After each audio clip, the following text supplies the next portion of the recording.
سلام علیکم دوستان عزیز، خوش آمدید به درس 48 زبان انگلیسی ما. زبان انگلیسی از صفر از روی کتاب Basic English Grammar by Betty Azar.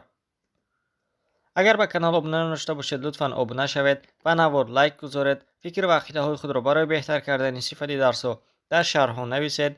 این نوار را به دوستان و نزدیکانتون روان کنید تا آنها نیز از درس های ما با خبر شوند و برای اولین شده خبردار شدن از درس های نو زنگوله را زیر کنید. و فراموش نکنید که سرکرده از این درس و درس های ما یک قسمت نو اضافه می شود و برای چی بودن آن قسمت را فهمیدن صفحه های بعدی را پیگیری نمایید. چون همیشگی درس امروزه رو نیز با quote of the day یعنی سخن روز آغاز میکنیم و سخن روزی درس امروزه ما چنین است: Being kind to yourself is one of the greatest kindnesses. From the cartoon The Boy, the Mole, the Fox and the Horse. ترجمهش به زبان تاجیکی می شود: مهربان بودن با خود یکی از بزرگترین مهربانی هاست. از فیلم تصویری پسرک، کرموش، روباه و اسب.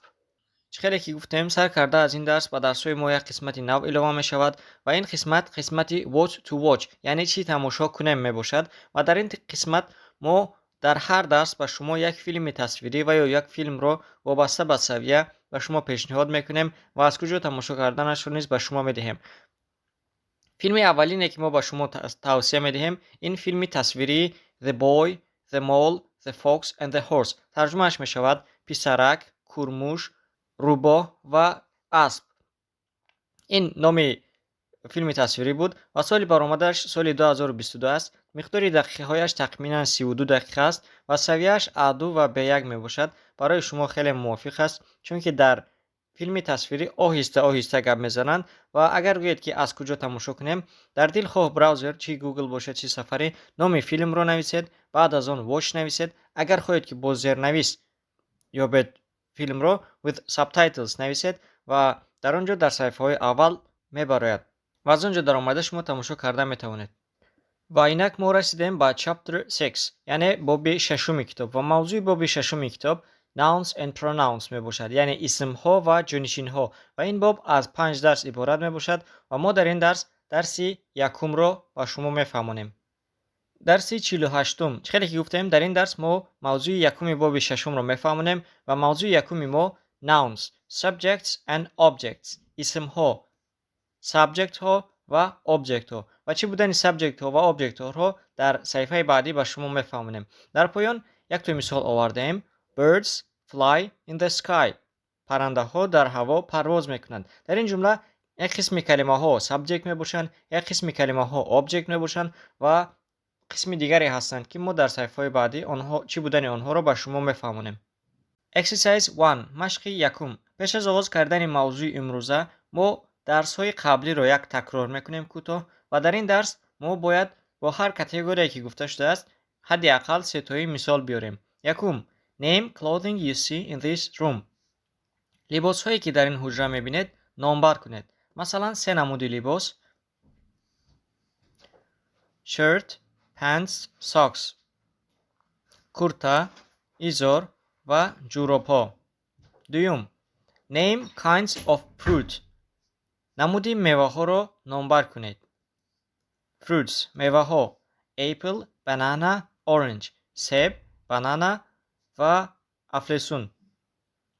سیوم name things you drink. چیزهایی را نامبر کنید که شما می نوشید. یک تا مثال داده شده است: کافی مثلا قهوه.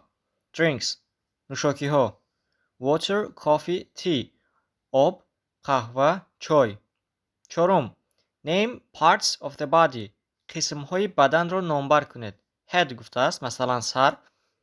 parts of the body قسم های بدن: head, hand, leg. سر، دست، ران. پنجم name kinds of animals. نمودهای حیوان ها را نامبر کنید. مثلا horse گفته است اسب و ما نامبر میکنیم animals حیوان ها: horse, dog, cat. اسب، سگ و گربه. name cities. شهرها را نامبر کنید. cities شهرها: نیویورک، دوشنبه، برلین. نیویورک، دوشنبه و برلین. name languages. زبانها را نامبر کنید. languages زبانها: English, Russian, Turkish. انگلیسی، روسی و زبان ترکی. name school subjects. فن‌های مکتب رو نامبر کنید. مثلا history تاریخ گفته است. school subjects فن‌های مکتب، فن‌های درسی. math history english متماتیکا، تاریخ و انگلیسی. بگذاریم به موضوع امروزه. موضوع یکم چهره که گفته موضوع امروزه ما nouns subjects and objects یعنی اسم ها، subject ها و object ها می باشد. مثال ها رو میخونیم. پیش از مثال ها رو خواندن درس امروزه کمی درسی آمیخته است. اگر منطقی درس رو فهمید چقدر درسی آسان بودنش رو میفهمید. مثال ها رو میخونیم. مثال A birds fly پرنده ها پرواز میکنند. در اینجا کلمه birds in noun یعنی اسم می باشد. در عین زمان کلمه birds in subject می باشد. subject در زبان تاجیکی ترجمهش می شود مبتدا. کلمه fly باشد این verb می باشد. verb رو ما در زبان تاجیکی هم فعل می گوییم هم خبر می گوییم. مثال B رو می خونیم. John is holding a pen. John روچکه را داشته ایستاده است. در این جمله کلمه جان این اسم می باشد. کلمه پن هم این noun یعنی اسم می باشد و در اینجا کلمه جان subject می باشد یعنی مبتدا. is holding داشته ایستاده است این فعل می باشد یعنی خبر. a pen باشد object این پر کننده است یعنی کلمه‌ای که قبل از او آمده است آن را پر می کند. داشته است چی را داشته است یعنی روچکه را داشته است. a pen. A noun is used as the subject of a sentence. کلمه noun اسم همچون subject جمله همچون مبتدای جمله در جمله استفاده برده می شود. A noun is used as the object of a verb. کلمه noun این چونین object verb همچون پرکننده فعل استفاده می شود. In A در مثال A birds is a noun. کلمه birds اسم هست. It is used as the subject of the sentence. همچون subject جمله همچون مبتدای جمله استفاده شده است. یعنی subject آن چیزی هست که جمله درباره آن گپ میزند. In B در مثال B pen is a noun. در مثال B کلمه pen اسم هست. It has the article a in front of it. برای اسم بودنش رو فهمیدن ما از article نیز میفهمیم. کلمه‌ای که پیش از خودشون article میگیرن آنها اسم میباشند. A pen is used as the object of the verb is holding. کلمه pen یعنی روچکه object یعنی پرکننده کلمه is holding است. فعل is holding است. یعنی داشته است اما چی رو داشته است؟ روچکه رو داشته است. روچکه پرکننده خبر می باشد. مثال C رو میخونیم. Birds fly in the sky. پرنده ها در آسمان پرواز میکنند. در اینجا نیز کلمه birds noun می باشد. در عین زمان این subject یعنی مبتدای جمله می باشد. کلمه the sky آسمان نیز اسم هست و این object of preposition می باشد. چی رو نگاه میکنیم که کلمه the sky چی رو پر کرده است؟ در جمله این preposition این استفاده برده است. در یعنی در کجا؟ در آسمان. fly in verb یعنی فعل و یا خبر می باشد. مثال دی رو میخونیم. John is holding a pen in his hand. در اینجا کلمه های John, a pen و hand اسم می باشند. در بالایشون نوشته شدند noun و جمله درباره جان گپ زده ایستاده است. از این رو کلمه جان subject می شود. مبتدای جمله is holding این فعل جمله یعنی خبر. a pen این object می باشد. پر کننده فعل یعنی فعل را پر کرده ایستاده است که در دستش چی رو داشته ایستاده است؟ روچکه رو داشته ایستاده است. این باشد این preposition می باشد یعنی پیشویند ها و یا پسویند ها در زبان تاجیکی میگیم. و در کجا داشته ایستاده است؟ his hand در دستش و این باشد کلمه his hand object of preposition می شود یعنی پر کننده preposition. A noun is also used as the object of a preposition. کلمه noun همچون object preposition استفاده برده می شود. In C در مثال C in is a preposition. در مثال C کلمه in preposition می باشد. The noun sky اسمی sky آسمان باشد with the article the in front پیش در پیشش خودش article the گرفته است is the object of the preposition in. کلمه the sky یعنی آسمان باشد preposition in می باشد یعنی کلمه in رو پر می کند که در کجا پرواز کرده است؟ در آسمان. Some common prepositions. بعضی preposition های سر استفاده. مثلا about, across, at, between, by, for, from, in, of, on, to, with. کلمه هایی که بعد از اینها می آیند اینها object of preposition می باشد. یعنی پرکننده های preposition. برای خوبتر فهمیدن میگذاریم با مشق های موضوع. Exercise 2. مشق دوم. در مشق دوم بعضی کلمه ها داده شدند. ما باید از این کلمه ها انتخاب نماییم که کدام این کلمه ها اسم هست. مثال یکم eat خوردن. خوردن این اسم نیست، این فعل است. مثال دوم dog سگ. سگ این اسم است، یعنی noun. beautiful beautiful این زیبا. زیبا این صفت است، اسم نیست. کلمه have داشتن. داشتن نیز این فعل است، اسم نیست. کلمه eyes چشم ها. چشم ها این اسم است، یعنی noun. English زبان انگلیسی این اسم است، یعنی نام است، نام زبان. کلمه think فکر کردن این فعل است. mathematics متماتیکا این اسم هست، یعنی noun. flowers گل ها این اسم می باشد. juice شربت این هم اسم می باشد، یعنی noun. paris پاریس این هم نام شهر می باشد، یعنی اسم است. wonderful این صفت می باشد، یعنی عالی، عالی جناب، و این هم اسم نیست. میگذاریم با مشق دیگر. exercise 3 مشق سیوم. برای موضوع امروز را باز هم خوبتر فهمیدن مشق سیوم رو اجرا میکنیم. در اینجا بعضی جمله ها داده شدند و در پایین جمله ها جای های خالی هستند و در آنجا قسم های جمله نوشته شدند. در جمله ما میبینیم که اگر آن قسم باشد آن قسم را گرفته در جای خالی می نویسیم. مثال های یکم و دوم را خود کتاب اجرا کرده است. مثال ها را میخونیم. Mary studies chemistry. ماری شیمیا میخواند. در این جمله کلمه Mary این subject می باشد، کلمه studies باشد فعل می باشد و کلمه chemistry باشد این object of verb می باشد، یعنی پرکننده فعل می باشد، یعنی فعل رو پورا کرده است که چی می خواند. و دوم جمله باشد ما preposition و object of preposition نداریم. مثال دوم رو می خونیم. The children are playing in the park. The children این subject جمله می باشد، یعنی گپ درباره children کودک ها رفته ایستادند. are playing این فعل جمله می باشند، بازی کرده ایستادند. object of verb نداریم، ما بعد از فعل یگام object نداریم. و این preposition می باشد. در راست preposition این می نویسیم. the park با object of preposition می باشد، یعنی preposition رو پورا کرده ایستاده است که در کجا کودکان در باغ بازی کرده ایستادند. جمله سوم رو میخونیم. Children like candy.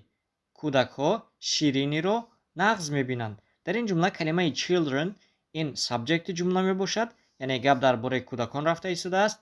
like این verb میباشد، دوست میدارند. و چی رو دوست میدارند؟ candy رو دوست میدارند. object of verb یعنی فعل رو پورا کرده ایستاده است. Children like candy. کودکان شیرینی رو نغز میبینند. جمله چهارم. The teacher is erasing the board with her hand. معلم با دستش تخته را تازه کرده ایستاده است. در اینجا گپ درباره the teacher یعنی معلم رفته ایستاده است. از این رو the teacher این subject می باشد.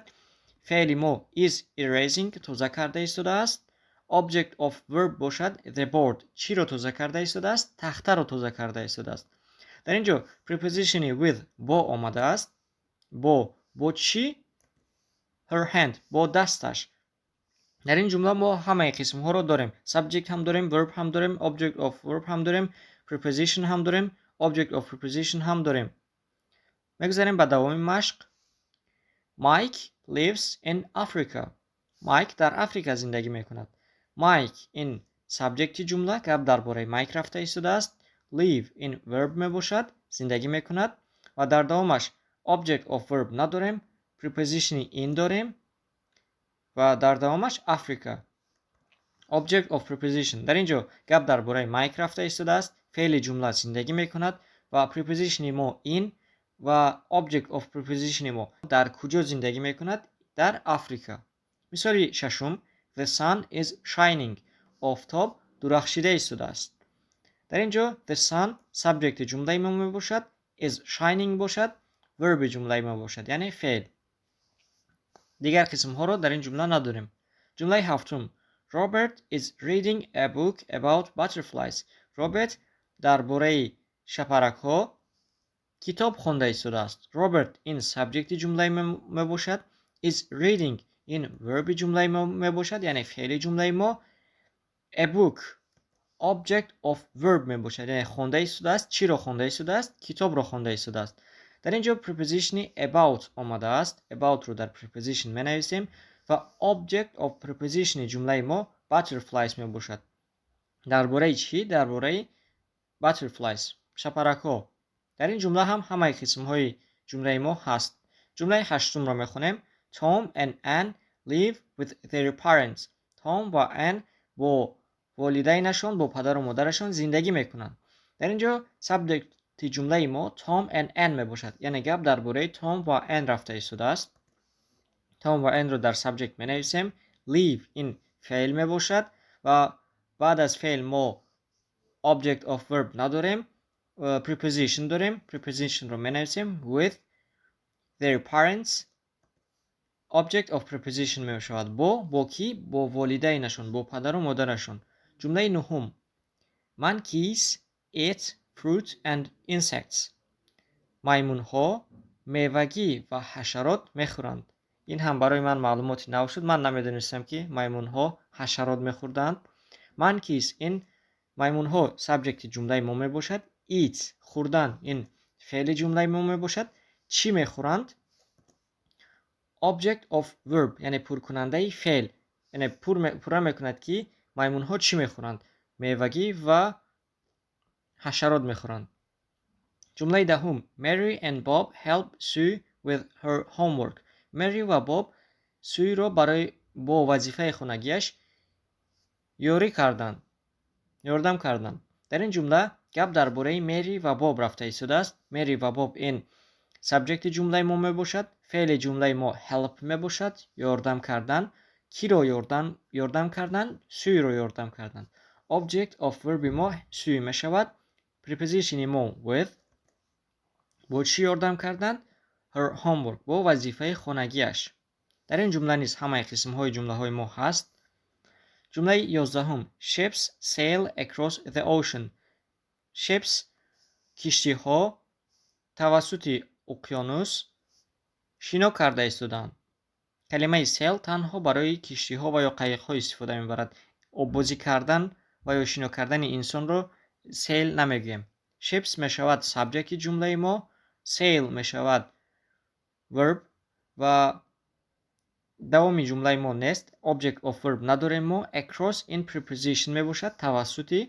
the ocean اقیانوس این object of preposition می باشد یعنی توسط چی؟ توسط اقیانوس. جمله 12 water contains hydrogen and oxygen. آب در بر گرفته است هیدروژن و اکسیژن. کلمه water می شود سابجکت جمله ما چون که گپ درباره آب رفته ایستاده است. contains این می شود فعل جمله ما در بر گرفته است. چی رو در بر گرفته است؟ object of verb ما می شود hydrogen and oxygen. بگذاریم به صفحه دیگر. new words کلمه های نو. noun اسم. pronoun جانشین. verb فعل و یا خبر. subject مبتدا. object پرکننده. sentence جمله. candy شیرینی و یا کنفت. ship کشتی. ocean اقیانوس. parents والدین. eraser خط کنک. sky آسمان. fly پرواز کردن. hold نگاه داشتن. erase تازه کردن پاک کردن. shine درخشیدن. sail شنا کردن با کشتی. contain در بر گرفتن.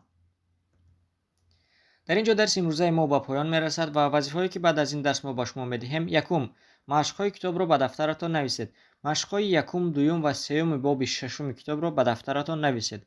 دوم درس امروزه رو تکرارا تماشا کنید. درس امروزه کمی درس آمیخته است. برای خوبتر فهمیدن تکرارا تماشا کنید. سوم کلمه‌های نو را از یاد کنید و در جمله سازی استفاده نمایید.